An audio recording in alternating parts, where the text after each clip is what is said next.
So I've been looking through some of the policies of Harris and of Trump. I'm trying to go into this as neutral as possible. I self-admittedly lean towards Donald Trump because I'm anti-war, but I really do think approaching these situations in a neutral way is what is needed. But it's very hard to come at it from a neutral perspective when the DNC keep giving us reasons to not trust them. I'm not claiming that Donald Trump's not shady himself, but the tactics and lies that are so obvious and in your face really make it difficult. Take, for example, Harris actually claimed that the Biden-Harris administration put a cap on insulin at $35 and that if Trump got into power, he would remove that cap, even though it was actually the Trump administration that put in place that $35 cap.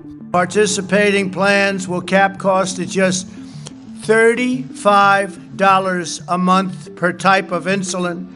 We capped the price of insulin at $35 a month. Do they think we forgot?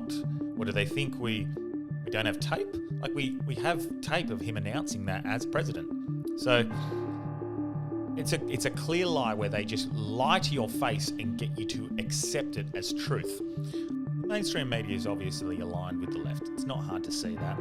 They very obviously leaned towards a side. So the same policy that both Kamala Harris and Donald Trump have are worded completely differently on the headlines of the CBS News. So, for example, former President Donald Trump's vow to stop taxing tips would cost federal government up to $250 billion over 10 years, according to a non-partisan watchdog group. But when Harris announces the exact same policy, it's worded, Vice President Kamala Harris is rolling out a new policy position saying she'll fight to end taxes on tips for service and hospitality workers. It's the same policy with a different headline. If you need any more evidence that the media has been bought out by the DNC, we only look towards Meta and Zuckerberg's recent admission that he was pressured by the Biden administration to censor information about Hunter Biden, laptop, their dealings with Burisma and COVID. The Biden administration actively seeks to suppress and censor anything that speaks against their values and their agenda.